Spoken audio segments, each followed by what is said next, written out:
Ration कार्डवर 9,000 रुपये मिळणार. मुख्यमंत्र्यांनी केली सगळ्यात मोठी घोषणा.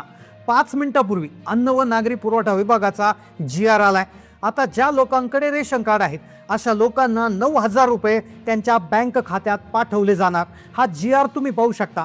राज्यातील ज्या लोकांकडे रेशन कार्ड आहे त्यांची आता लॉटरी लागली. सगळ्यात मोठी खुशखबर आली आहे, कारण की आता रेशन कार्डवर थेट पैसे जमा व्हायला सुरुवात होणार आहे. फक्त एक छोटासा अर्ज करायचा आणि 2 दिवसात तुमच्या बँक खात्यावर ही रक्कम जमा होणार आहे. आता जर तुमच्याकडे रेशन कार्ड असेल आणि तुम्ही जर या 4 नियमात बसत असाल तर तुम्हाला 9,000 रुपये मिळणार आहेत. स्वतः मुख्यमंत्र्यांनी याची घोषणा निवडणुकीच्या वेळेसच केली होती, पण त्याची अंमलबजावणी आता सुरू झाली आहे. आता हे जे 9,000 रुपये अनुदान आहे हे सगळ्या रेशन कार्ड धारकांना मिळणार नाही. जे रेशन कार्ड धारक या 4 नियमात बसतील आणि ज्यांच्याकडे हे कागदपत्र असतील फक्त त्यांनाच लाभ मिळणार आहे. रेशन कार्डवर पूर्वी फक्त गहू तांदूळ मिळायचे, पण मुख्यमंत्र्यांनी 9,000 रुपये देण्याचा क्रांतिकारी निर्णय घेतला आहे. फक्त त्यासाठी हा छोटा अर्ज लवकरात लवकर करायला सांगितलेला आहे. जे लाभार्थी हा अर्ज करतील त्यांना 2 दिवसाच्या आत पैसे जमा करणार असा आदेश मुख्यमंत्र्यांनी दिलाय. आता हे पैसे सर्व रेशन कार्ड धारकांना मिळणार नाही. यासाठी 4 नवे नियम सरकारनं लागू केले आहे. 4 नियमांची चालणी याच्यामध्ये असणार आहे. जर तुमच्याकडे रेशन कार्ड असेल आणि तुम्ही जर या 4 नियमात बसत असाल तर आणि तरच तुम्हाला 9,000 रुपये मिळणार. मग नेमकं आजच्या व्हिडिओमध्ये आपण तेच जाणून घेतोय, कारण की योजना नवीन आहे. आत्ताच GR याचा आलेला आहे. मग यासाठी पात्रता नेमकं काय आहे, अर्ज कशा पद्धतीने करायचा, कोणती कागदपत्रे त्या अर्जाला जोडायची आहेत, सगळ्यात महत्त्वाची म्हणजे की 4 नियम नेमकं कोणते आहेत. कोणते ते 4 नियम आहेत की ज्यात जर तुम्ही बसले का डायरेक्ट 2 दिवसात तुमच्या बँक खात्यात पैसे येतात. संपूर्ण सविस्तर माहिती तुम्हाला व्हिडिओमध्ये देणार आहे. पहा, 9,000 रुपयाचा विषय आहे. लक्षात घ्या, हे 9,000 रुपये तुम्हाला दरवर्षी मिळणार आहे. अजून हे सरकार कमीत कमी 5 वर्ष आहे, म्हणजे 45,000 रुपये तुमच्या खात्यात येणार. तुम्ही जर हा व्हिडिओ व्यवस्थित बघितला नाही तर तुमचं 9,000 रुपयाचं नाही तर 45,000 रुपयाचं नुकसान होऊ शकतं. तुम्हाला कदाचित हे खोटं वाटेल, पण रेशन कार्डवर पैसे हे पूर्वीपासूनच वाटप केलं जात होतं, पण बऱ्याचशा लोकांनी याचा लाभ घेतला, गुपचूपपणे लाभ घेतला. कुणीच कोणाला अटी सांगितल्या नाही, पण सरकारने पुन्हा एकदा यावर अर्ज भरण्याची पुन्हा एक संधी दिलेली आहे. ही शेवटची संधी आहे आणि याच्यासाठी फक्त 7 ते 8 दिवसाचा कालावधी ठेवलेला आहे. त्यामुळे तुम्ही हा व्हिडिओ अजिबात बंद करू नका, कारण की व्हिडिओमध्ये आपण या अर्जाची पद्धत काय, कोण कोण पात्र आहेत, कसे पैसे खात्यावर येतात, पुराव्यासहित तुम्हाला दाखवणार आहे की लोकांना पैसे कशा पद्धतीने आलेले आहेत, लोकांना किती पैसे आले, सगळी सविस्तर डिटेल माहिती तुम्हाला देणार आहे. आता सरकारचा जो नवीन GR आलाय त्या GR मधून आपण माहिती घेत आहोत, त्यामुळे माहिती पूर्णपणे अधिकृत आणि ओरिजिनल आहे. आता पहा, ज्याच्याजवळ रेशन कार्ड आहे अशा लोकांना 9,000 रुपये मिळणार आहे. कालपर्यंत फक्त चर्चा होती, पण GR आल्यामुळे आता 100% फिक्स झालंय. राज्यातील करोडो रेशन कार्ड धारकांना याचा थेट फायदा होणार. यासाठी तुम्हाला फक्त एक अर्ज करायचा, जो अर्ज तुम्ही स्वतः सहज करू शकता. अर्ज नीट भरून दिला की 2 दिवसाच्या आत खात्यात पैसे जमा होतात.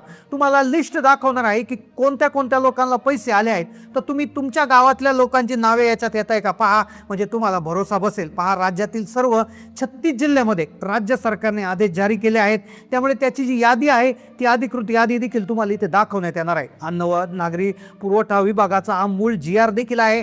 आता रेशन कार्ड असलेल्या प्रत्येकाला पैसे मिळणार आहे. ही संपूर्ण सविस्तर माहिती नीट समजून घ्या. कोणती कागदपत्र लागतील, GR नेमकं काय सांगतो, कारण की पहा, एक जरी चूक झाली तरी तुम्हाला पैसे मिळणार नाही. सरकारनं पिवळे, केशरी आणि पांढरे रेशन कार्ड जे आहेत त्यांच्यासाठी एक विशेष सूचना देखील दिलेली आहे. त्या सूचनेचं पालन तुम्ही केलं नाही तर हे पैसे मिळणं कठीण होऊन जाईल. त्यातच महाराष्ट्र सरकारचा एक महत्त्वाचा GR आलाय, जो राज्य शासनानं जाहीर केलाय. त्यामुळे तुम्हाला एक काम तातडीनं करायचं आहे आणि त्यानंतरच या योजनेचा अर्ज तुम्हाला भरावा लागणार आहे. अगदी मनापासून शांत चित्त ठेवून आहे का, कारण की लोकांनी हे पैसे घेतलेत, पण तुम्हाला माहिती नसल्यामुळे तुमचे पैसे राहिलेले आहेत. तुमच्याकडे कोणतंही रेशन कार्ड असू द्या, कोणत्या रंगाचं तुम्ही कार्ड वापरता, हे आता हा मुद्दा महत्त्वाचा नाही. तुम्हाला या 4 नियमात बसतं आणि अर्ज भरून देणं महत्त्वाचं आहे. सगळी सविस्तर माहिती तुम्हाला सांगतो. तुम्ही नियमात जरी बसत नसले तरी 9,000 रुपये कसे मिळवायचे याची देखील टिप्स व्हिडिओमध्ये शेवटी सांगतोय. व्हिडिओ पूर्ण पहा. पहा, रेशन कार्डच्या बाबतीत एक गोष्ट तुम्हाला तातडीनं करावं लागणार. 9,000 रुपये मिळवण्याचा जो अर्ज आहे तो कसा करायचा, कोणती कागदपत्र लागतील, 9,000 कसे मिळतील हे तुम्हाला लगेच सांगणार आहे. पहा, 5 ते 6 महत्त्वाची कागदपत्र तुम्हाला लागणार आहे. एक अर्ज करायचा, त्या अर्जात व्यवस्थित माहिती भरायची आणि त्याला तो कागदपत्र जोडायचे. आता कागदपत्रांची यादी, कोणाकोणाला आतापर्यंत पैसे मिळले कोणते 4 नियम सगळं सविस्तर तुम्हाला सांगतो. पहा, व्हिडिओ बंद करू नका. पुढील 5 वर्ष योजना सुरू राहणार, म्हणजे 9,45,000 रुपयाचं तुमचं नुकसान होऊ शकतं. बाकीच्यांना पैसे मिळतील आणि तुम्हाला मिळणार नाही आणि तुम्ही मग रडत बसाल. त्यामुळे व्हिडिओ लक्षपूर्वक पहा. तर पहा, एक मोठा निर्णय घेण्यात आला आहे. अनेक दिवसापासून हा निर्णय प्रलंबित होता. राज्य सरकारने निवडणुकीच्या वेळेस याची घोषणा केली होती, पण बऱ्याचशा लोकांना याचा लाभ मिळाला नाही. कारण की कागदपत्र कोणती, अर्ज कुठं करायचं हे कोणालाच माहिती नव्हतं. ज्यांना माहिती झालं त्यांनी त्याचा लाभ घेतला आणि पैसे मिळवले. तर आता नियम पहा. पहिली अट काय आहे, लक्षपूर्वक ऐका. अट म्हणजे पहिली आहे, तुम्ही रेशन कार्ड धारक असणे आवश्यक आहे. म्हणजे तुमच्याकडे पिवळे किंवा केशरी या दोनपैकी कुठलं तरी एक रेशन कार्ड असणं गरजेचं आहे. आता पहा, ही झाली पहिली अट. दुसरी अट किंवा दुसरा नियम तोही समजून घ्या. आता अर्ज कोणता करायचा, कसा भरायचा, किती कागदपत्र लागतील हे तुम्हाला लगेच सांगतो, पण पात्रता एकदा लक्षात घ्या. दुसरा नियम आहे पहा, कुटुंबाचं आर्थिक उत्पन्न जे आहे, वार्षिक उत्पन्न हे 3 लाख रुपयापेक्षा कमी असावं. आता उदाहरणार्थ एक कुटुंब कशाला म्हणायचं की रेशन कार्डवर जेवढ्या काही जणांची नावे आहेत सदस्यांची, तर त्यांच्या सगळ्या वार्षिक उत्पन्नाची बेरीज ही 3 लाख रुपयाच्या आतमध्ये असणं गरजेचं आहे. हा दुसरा नियम झाला.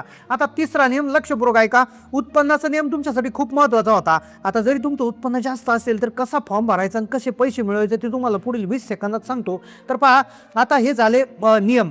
आता त्यानंतर पुढचा नियम आहे शेतीचा नियम. आता 5 एकरपेक्षा कमी शेती तुमच्या नावावर असणं यासाठी गरजेचं आहे. आता कागदपत्र कोणते कोणते लागतील. आता पहा, काही कागदपत्र ऑनलाईन काढायचे आहेत, काही ऑफलाईन काढायचे आहेत, तर काही कागदपत्र तुमच्याकडे आधीच असणार आहे. तर पहिलं कागदपत्र आहे बघा, महत्त्वाचं कागदपत्र रेशन कार्ड. तुमचं रेशन कार्ड असावं, ही अतिशय महत्त्वाची गोष्ट त्याच्यामध्ये आहे. त्यानंतर दुसरं कागदपत्र जे आहे तर ते तुमचं जे असणार आहे, तुमचं आधार कार्ड, तुमचं लेटेस्ट आधार कार्ड त्या ठिकाणी असणं गरजेचं आहे. त्यासोबत तुमचं पॅन कार्ड देखील असणं त्या ठिकाणी गरजेचं आहे. त्यानंतर पुढचं महत्त्वाचं जे डॉक्युमेंट आहे ते आहे बँकेचं पासबुक. नॅशनलाइज बँकेचं पासबुक तुमच्याकडे असणं गरजेचं आहे की ज्याच्यावर डीबीटी माध्यमातून हे पैसे जमा होणार आहे. आता हे नियम आणि अटी तुम्हाला सांगितल्या. आता कोणत्या कोणत्या जिल्ह्यामध्ये पैसे मिळणार, तर पहा 14 जिल्हे आहेत. 14 जिल्ह्यामध्ये पैसे मिळणार. 14 जिल्हे कुठले, तर पहा छत्रपती संभाजीनगर जिल्हा, जालना, नांदेड, परभणी, लातूर, हिंगोली, अमरावती, वाशिम, अकोला, बुलढाणा आणि यवतमाळ. तर याच जिल्ह्यामध्ये या पैशांचं वाटप होणार आहे. हे पैसे प्रामुख्याने शेतकरी कुटुंबासाठी आहे, म्हणजे ज्याच्यामध्ये शेतकऱ्यांनी आपलं जीवन संपवलं आहे, ज्याने कुठल्या तरी त्रासाला कंटाळून आपलं जीवन संपवलं, तर अशा घरांमध्ये हे त्या ठिकाणी पैसे देण्यात येणार आहे आणि तेही या 14 जिल्ह्यामध्ये देण्यात येणार आहे. रेशन कार्डवर पैसे वाटपाची योजना सगळ्या महाराष्ट्रात लागू नाहीये, तर या 14 जिल्ह्यासाठी आहे. तर तुम्ही या 14 जिल्ह्यात राहता का, तुम्हाला रेशन कार्डवर आतापर्यंत किती पैसे मिळाले, नक्की तुम्ही कमेंटच्या माध्यमातून कळवायचं. जर तुम्हाला मिळत नसतील, जर तुम्ही या जिल्ह्यात राहता आणि जर तुमच्या घरात अशी परिस्थिती आहे की जिथे कुणी आपलं जीवन संपवलंय आणि तिथे महिला ही कुटुंब प्रमुख आहे, तर तुम्हाला पैसे मिळत जर नसतील तर तुम्ही कमेंट करा. आम्ही तुम्हाला मदत करण्याचा प्रयत्न नक्की करू.